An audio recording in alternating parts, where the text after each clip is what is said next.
Olá, queridos, graça e paz.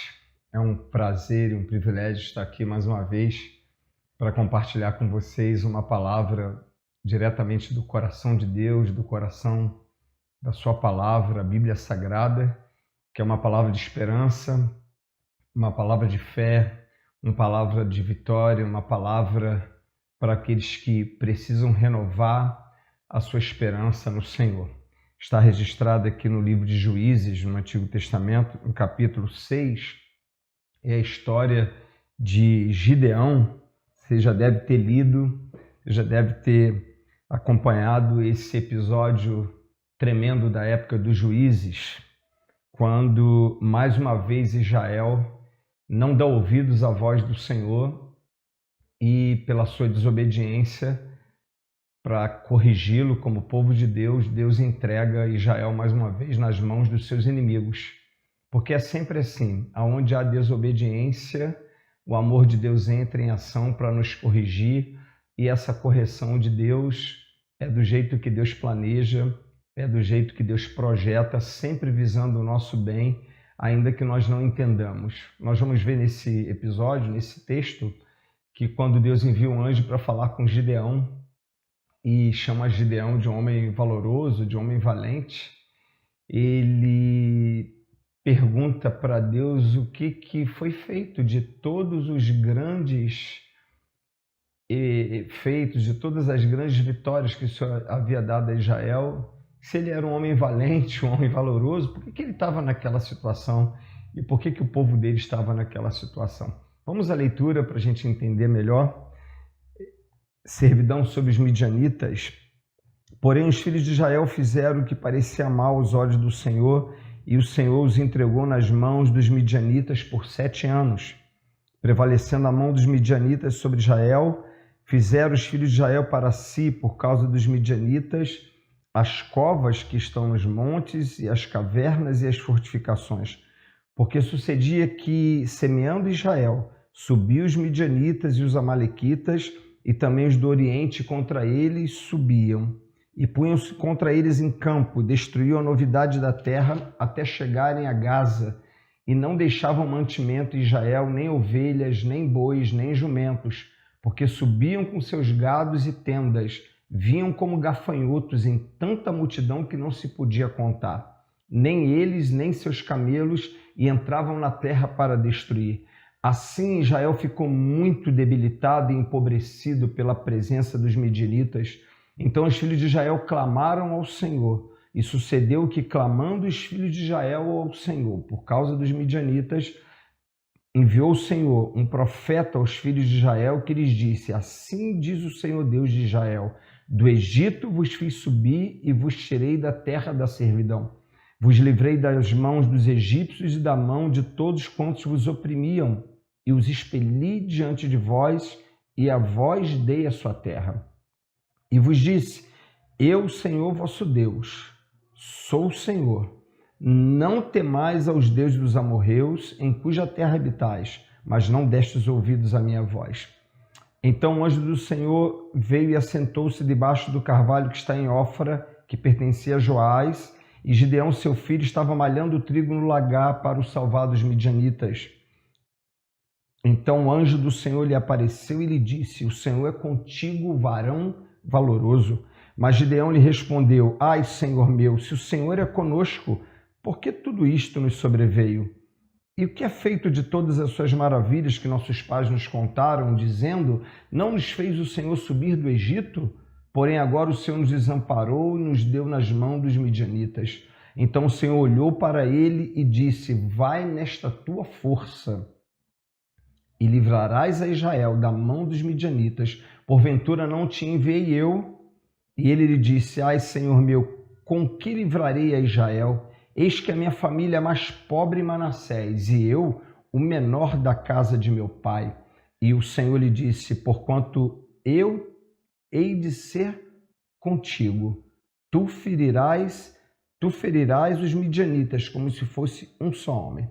Até aqui, o contexto desse episódio é mais longo, envolve todo o capítulo 7, abrange todo o capítulo 7, até o capítulo 8, vem falando de Gideão. Mas eu quero deixar essa palavra com vocês que estão me assistindo agora, que é uma palavra tremenda de esperança. Israel estava muito mal. A primeira coisa que eu quero enfatizar nesse momento é que todas as vezes que o homem se afasta de Deus e do propósito de Deus, ele é empobrecido, ele fica debilitado, ele perde as suas energias espirituais. Deus havia chamado Israel para ser uma tremenda potência entre as nações da terra, para ser um referencial de adoração, de amor e de serviço ao único Deus vivo e verdadeiro.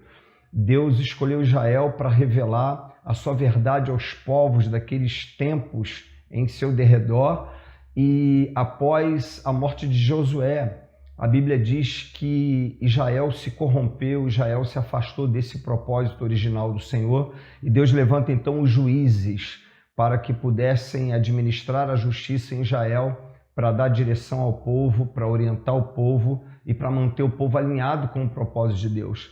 Não foi um período muito agradável, não foi um período de serviço, de amor, de fidelidade ao Senhor, porque constantemente Israel se desviava, apostatava da fé, ia após outros deuses, se cansava do Senhor, e Deus enviava correção, Deus enviava juízo, Deus permitia que os inimigos então tivessem ascendência sobre Israel, afligissem Israel, para que Israel se voltasse para o Senhor e continuasse o cumprimento do propósito de Deus para a sua existência como nação. Nesse episódio não é diferente. Por 7 anos os midianitas estão oprimindo Israel, e diz o texto que nós lemos que não só os midianitas, mas os amalequitas prevaleciam contra Israel, e toda a colheita, toda a semeadura era saqueada pelos inimigos. É interessante que o texto diz que por causa dos midianitas, Israel estava vivendo de maneira escondida. Que coisa triste, que coisa dolorosa, quanto distanciamento do projeto original de Deus. O versículo 2 diz que eles cavaram covas que estão nos montes e cavernas, e tornaram isso, esses meios se tornaram as suas fortificações. Olha, um povo que foi chamado para vencer, para romper, um povo que foi chamado para ter uma adoração viva, alegre, uma adoração livre, um povo que foi chamado para viver em vitória, para adorar o Senhor com as festas, para viver em comunhão, em unidade, em obediência ao Senhor, está aqui agora sendo envergonhado, sendo oprimido, sendo derrotado. Toda desobediência, todo estado de rebeldia contra o Senhor faz com que as pessoas acabem por se esconder, por fugir e por serem então oprimidos pelo pecado, oprimidos por essa desobediência. O texto nos diz que esses inimigos oprimiram tanto Israel, e diz o texto que não se achava mantimento algum em Israel, nem ovelha, nem boi, nem jumentos, enfim, era tanta multidão que não se podia contar, que entravam na terra de Israel para destruir. E diz o versículo 6 que isso fez com que Israel se tornasse então uma nação empobrecida e debilitada. Porque é isso que o pecado, que a desobediência faz no coração do homem: empobrece, obscurece o entendimento, distancia o homem de Deus, condiciona o homem a uma vida de uma pseudo-tranquilidade, afastado de Deus.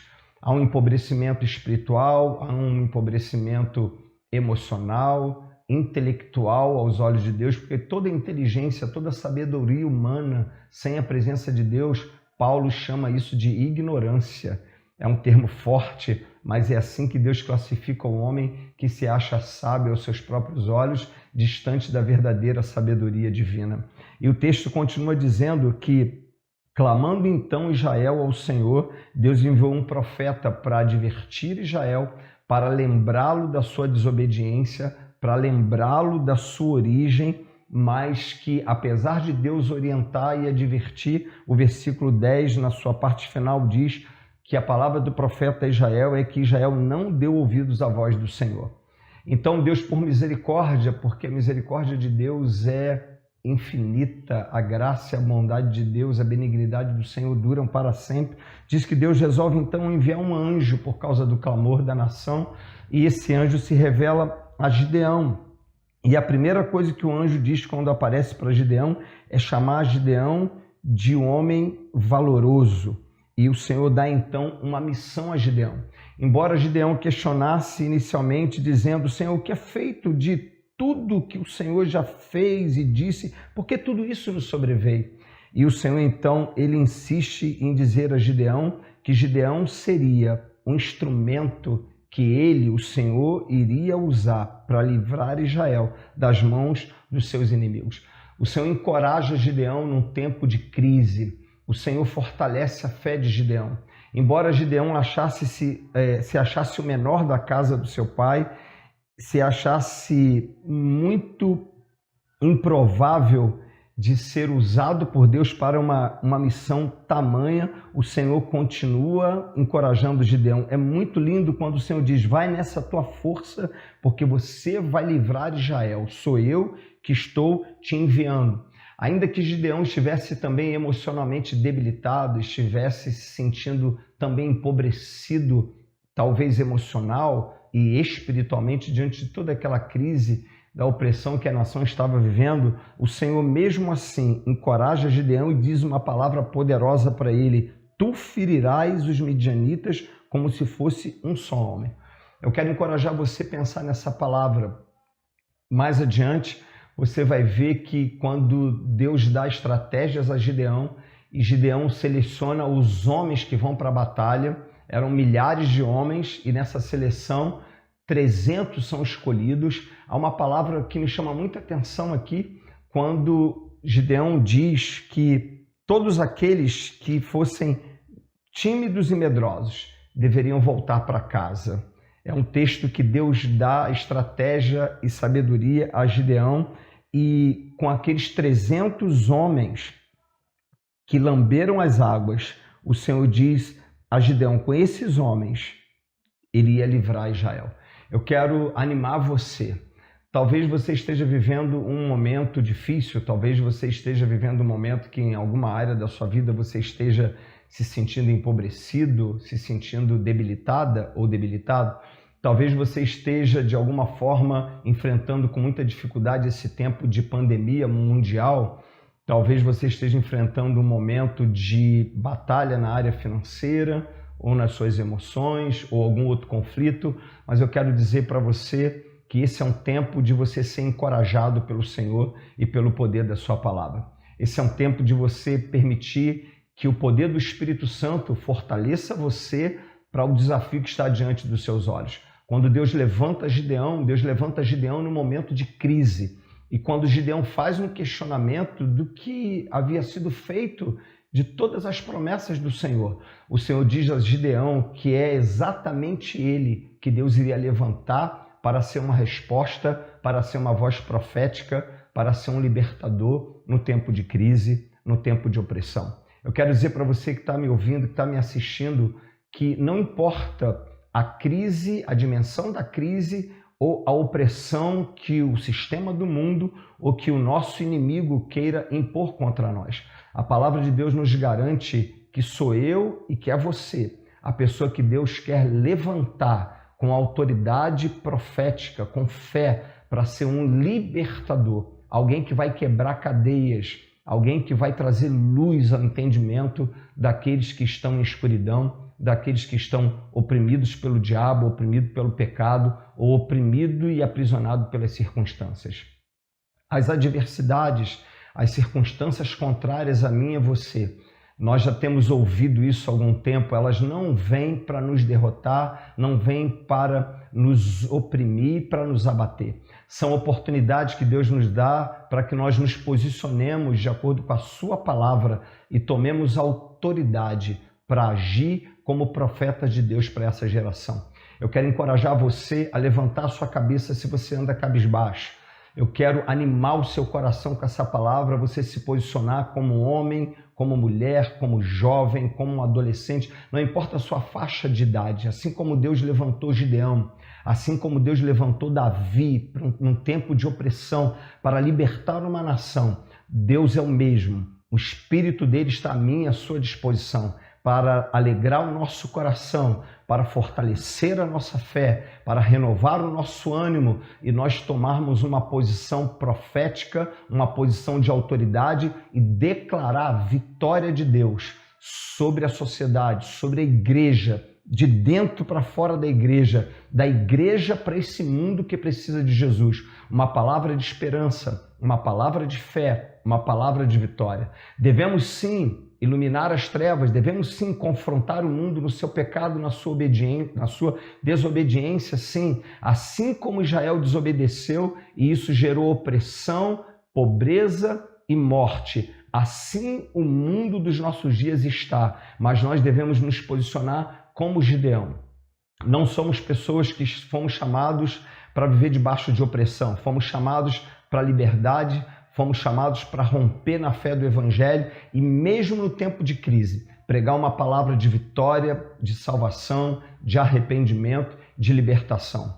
Não se esconda, não fuja diante dos desafios, não cale os seus lábios, não cale a sua oração, não se sinta diminuído. Assim como Deus levantou Gideão, Deus também está nos levantando como profetas seus para essa geração, para libertar essa sociedade do seu pecado, da sua ignorância e revelarmos Jesus nesse tempo de crise que a humanidade, que a sociedade está vivendo. Você não é alguém incapaz, você não é alguém improvável, você é alguém que provavelmente Deus quer usar para cumprir um grande propósito nesse tempo. Gideão disse que ele era o menor. Sim, nós devemos saber e reconhecer que sem Jesus nada podemos fazer, mas que com Jesus nós podemos fazer coisas maiores, coisas grandiosas. Essa palavra é para você, para o seu coração, para o meu coração. Se posicione como um libertador do Senhor. Não tenha medo nesses dias. O Senhor disse a Gideão, e Gideão disse àqueles homens, olha, quem for medroso, volte para casa. Esse não é um tempo de terror, nem de medo, nem um tempo de covardia. Pelo contrário, a Bíblia diz através de Paulo, escrevendo a Timóteo, seu discípulo, que Deus não nos deu um espírito de temor nem de covardia, mas sim de coragem, de prudência, de fé e de moderação. Então, levante-se onde você está, levante a sua cabeça, se posicione na sua família, no seu trabalho, aonde você estiver, se posicione como um homem, como uma mulher, que Deus deu o espírito dele, o espírito de fé, de ousadia, o espírito de conhecimento, o espírito que nos ilumina para saber como devemos agir nesse tempo. Que Deus abençoe seu coração nesse tempo que você está ouvindo essa palavra. Eu quero encorajar você a se posicionar como Gideão se posicionou. Depois do anjo ter falado para Gideão, ele disse, aguarde um pouco. Ele foi preparar um sacrifício de adoração, de reconhecimento de que ele ouviria a voz do Senhor e que obedeceria o seu comando. Que nesse tempo você obedeça o comando do Senhor, que você se levante como um libertador do Senhor. E eu tenho certeza que Deus vai fazer coisas grandes, coisas poderosas através da sua vida, através da igreja. Deus te abençoe, Deus te guarde, que a unção do Senhor esteja sobre você e que você possa manifestar a glória do Senhor como um profeta de Deus, como um libertador de Deus para essa geração. No nome de Jesus, seja abençoada, seja abençoado hoje e sempre.